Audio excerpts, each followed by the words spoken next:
Bayangkan sebentar ya, kalau tiba-tiba kita tahu kalau selama ini buku sejarah yang kita baca itu cuma versi potongan. Seolah-olah ada bab-bab penting yang sengaja dihilangkan. Atau mungkin lebih tepatnya, belum kita temukan.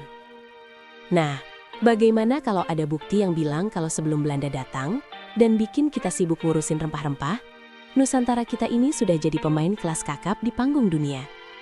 Bukan cuma jagoan lokal, tapi pemain global yang bikin negara-negara jauh di sana melongo.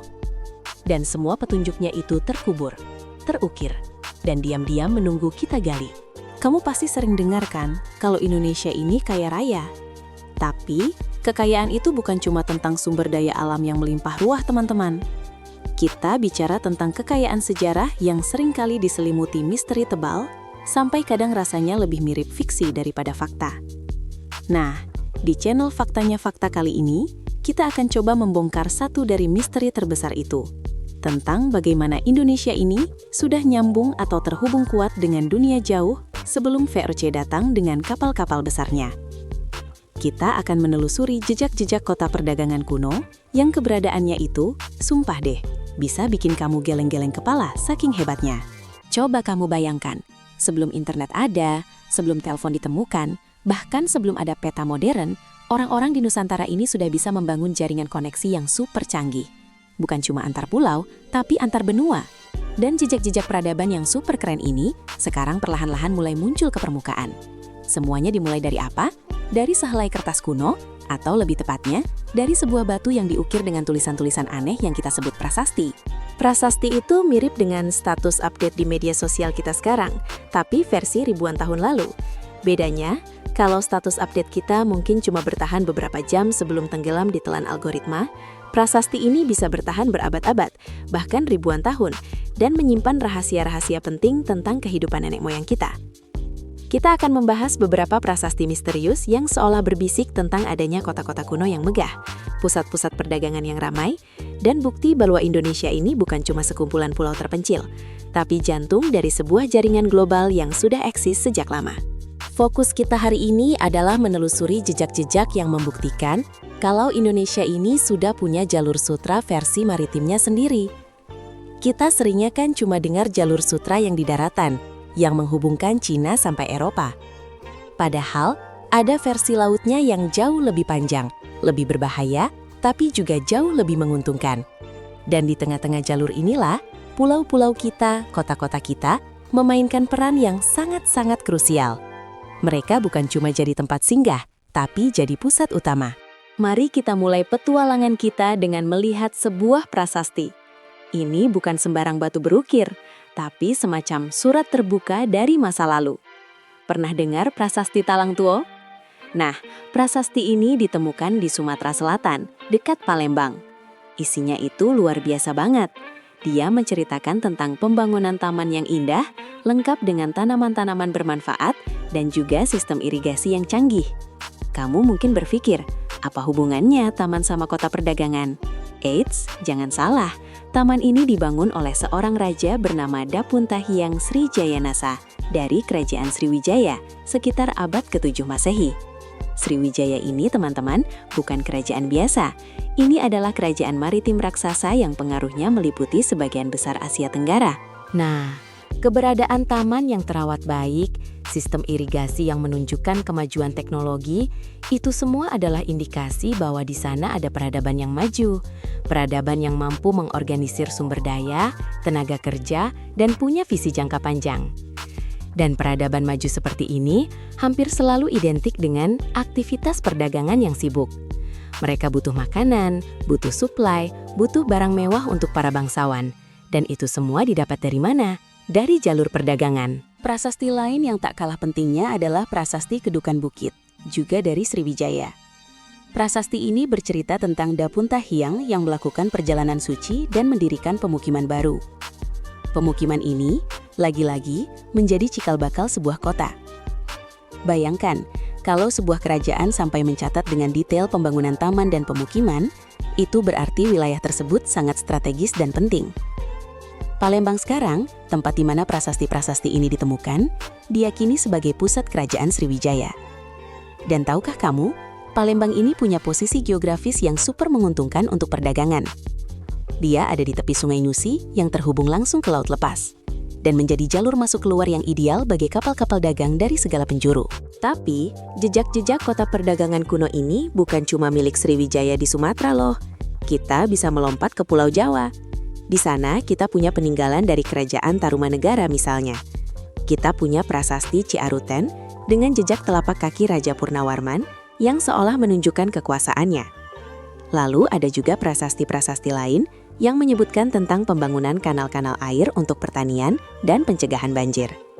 Lagi-lagi, ini menunjukkan adanya pengelolaan wilayah yang terorganisir, suatu ciri khas dari peradaban yang sudah mapan dan kemungkinan besar terlibat dalam jaringan ekonomi yang kompleks. Kanal-kanal air ini bukan cuma untuk sawah, tapi juga bisa jadi jalur transportasi barang dari pedalaman ke pelabuhan loh. Nah, dari sini kita mulai bisa merangkai benang merahnya. Prasasti-prasasti ini, meskipun tidak secara gamblang bilang, ini loh kota perdagangan internasional kami, tapi petunjuk-petunjuknya itu kuat banget. Keberadaan sistem irigasi, pembangunan pemukiman terencana, bahkan penulisan tentang peresmian taman, semua itu mengindikasikan adanya surplus ekonomi, adanya stabilitas politik, dan adanya kebutuhan untuk mengelola sebuah wilayah yang ramai. Dan di zaman dulu, keramaian itu sebagian besar didorong oleh perdagangan. Oke, mari kita tarik mundur sedikit ke masa yang lebih kuno lagi. Sebelum era kerajaan besar seperti Sriwijaya atau Majapahit, ada apa sih? Ternyata, di berbagai penjuru Nusantara, sudah ada bukti-bukti awal tentang permukiman yang berkembang menjadi pusat-pusat interaksi ekonomi. Misalnya, di daerah pesisir utara Jawa, ada situs-situs arkeologi yang menunjukkan adanya aktivitas perdagangan sejak abad-abad awal Masehi. Di pantai utara Jawa, seperti di situs Batu Jaya di Karawang, kita menemukan sisa-sisa bangunan dari bata yang umurnya ribuan tahun. Meskipun Batu Jaya lebih dikenal dengan candi-candinya, keberadaan peradaban yang begitu tua dan terstruktur di wilayah pesisir adalah indikator kuat adanya interaksi maritim. Bayangkan seperti ini. Kapal-kapal dagang dari Cina, India, bahkan mungkin sampai Timur Tengah, mereka tidak akan mampir ke tempat yang tidak punya fasilitas, tidak punya barang untuk diperdagangkan, atau tidak aman. Mereka butuh pelabuhan, butuh tempat untuk mengisi perbekalan, butuh tempat untuk menjual barang mereka, dan tentu saja butuh tempat untuk membeli rempah-rempah atau hasil bumi lainnya dari Nusantara. Jadi, kota-kota perdagangan kuno ini tumbuh karena adanya permintaan pasar global, bahkan di masa yang sangat-sangat lampau. Salah satu bukti paling kuat dari konektivitas ini adalah penemuan artefak asing di situs-situs arkeologi kita. Bayangkan saja, di dalam tanah Indonesia, kita bisa menemukan pecahan keramik dari dinasti Tang di Cina, manik-manik dari India, bahkan koin-koin kuno dari Persia. Ini bukan cuma kebetulan loh, ini adalah bukti konkret bahwa ada pertukaran barang yang intensif. Mirip banget dengan zaman sekarang, di mana kita bisa beli barang dari berbagai negara lewat e-commerce, tapi ini versi manualnya, versi ribuan tahun yang lalu. Dan barang-barang yang diperdagangkan itu bukan cuma rempah-rempah. Meskipun rempah-rempah seperti cengkeh dan pala dari Maluku itu memang primadona, dan bikin bangsa Eropa ngiler sampai jauh-jauh datang ke sini.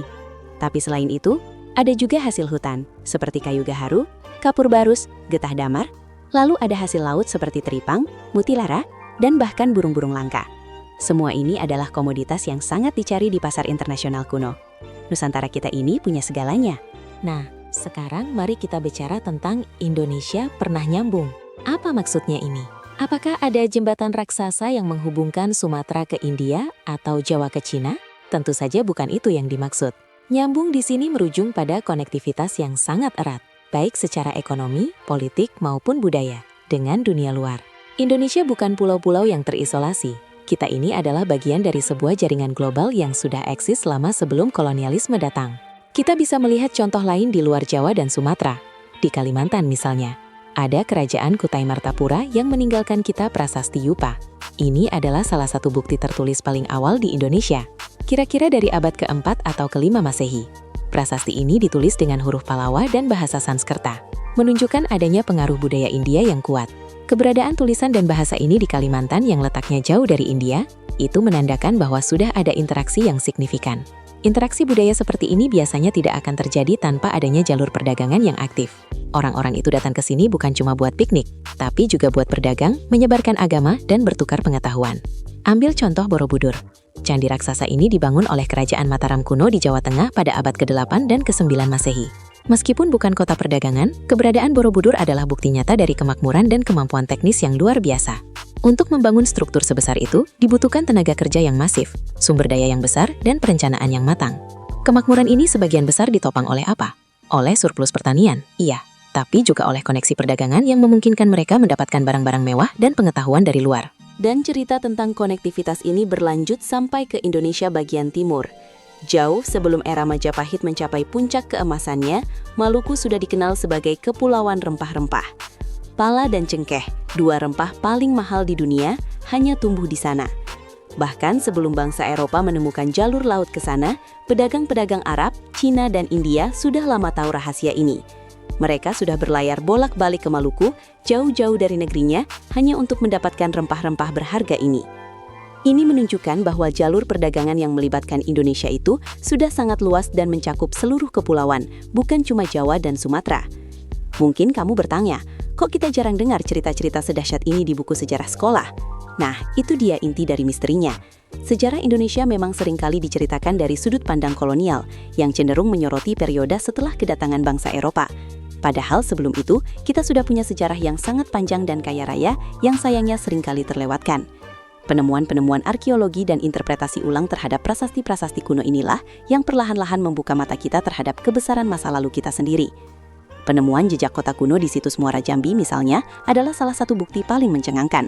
Situs ini, yang luasnya mencapai ribuan hektar, merupakan kompleks percandian Buddha terbesar di Asia Tenggara. Bayangkan, di sana ada ratusan candi dan sisa-sisa permukiman kuno yang menunjukkan bahwa Muara Jambi adalah pusat pendidikan dan keagamaan yang sangat penting, mirip dengan universitas modern di zamannya. Dan sebuah pusat pendidikan sebesar itu, di tepian sungai yang strategis, pasti didukung oleh ekonomi yang kuat, yang sebagian besar berasal dari perdagangan. Para pelajar dan biksu dari berbagai negara datang ke sini, membawa serta pengetahuan dan tentu saja terlibat dalam pertukaran ekonomi. Dari semua ini, kita bisa melihat bahwa prasasti-prasasti misterius dan jejak kota perdagangan kuno ini bukan cuma sekadar peninggalan usang. Mereka adalah bukti otentik yang berbicara tentang jati diri bangsa kita. Mereka membuktikan bahwa kita ini bukan bangsa yang baru muncul di panggung dunia setelah kedatangan bangsa asing. Justru sebaliknya, kita sudah lama menjadi pemain kunci, menjadi simpul penting dalam jaringan global yang membentang dari barat hingga timur. Jadi, ketika kita bicara tentang Indonesia pernah nyombung, kita bicara tentang sebuah kenyataan bahwa negara kita ini sejak dulu sudah sangat terbuka, sangat kosmopolitan, dan sangat terhubung dengan dunia. Kita bukan ditemukan oleh bangsa-bangsa Eropa. Kita sudah ada, sudah berjaya, dan sudah dikenal luas jauh sebelum mereka menginjakan kaki di tanah kita. Pelajaran penting dari penelusuran ini adalah bahwa sejarah itu dinamis. Selalu ada penemuan baru, selalu ada interpretasi baru. Kita tidak boleh berhenti menggali, tidak boleh berhenti bertanya, dan tidak boleh berhenti mencari tahu. Karena di setiap batu berukir, di setiap pecahan keramik yang ditemukan di tanah kita, ada cerita yang menunggu untuk diceritakan. Ada rahasia yang menunggu untuk diungkap. Dan cerita-cerita itu adalah bagian dari identitas kita. Bagian dari apa yang membuat kita menjadi bangsa Indonesia yang begitu unik dan kaya. Faktanya, Indonesia bukan cuma pernah nyambung, tapi Indonesia adalah salah satu sambungan terpenting di jalur perdagangan dunia kuno. Kita adalah titik temu berbagai peradaban, tempat bertemunya ide, barang dan manusia dari berbagai penjuru bumi. Dan pemahaman ini menurut saya adalah kunci untuk memahami siapa kita sebenarnya sebagai bangsa. Kita adalah pewaris sebuah peradaban maritim yang besar, yang mandiri, dan yang telah berinteraksi dengan dunia selama ribuan tahun. Jangan biarkan sejarah kita hanya diceritakan dari sudut pandang yang sempit. Kita punya cerita kita sendiri, dan cerita itu jauh lebih dahsyat dari yang mungkin selama ini kita kira. Jadi kalau kamu ditanya lagi, apa sih bukti Indonesia pernah nyambung sebelum Belanda datang? Kamu bisa jawab dengan bangga. Banyak. Ada prasasti-prasasti kuno yang mengisahkan kemajuan teknologi dan pemerintahan. Ada jejak-jejak kota pelabuhan yang menemukan artefak dari Cina, India, bahkan Persia. Dan ada warisan budaya seperti candi-candi megah yang hanya bisa dibangun oleh peradaban yang makmur karena konektivitas global mereka. Kita bukan bangsa yang muncul tiba-tiba. Kita adalah bangsa yang sudah lama punya taji di kancah dunia. Dan itu faktanya fakta. Sampai jumpa di episode berikutnya.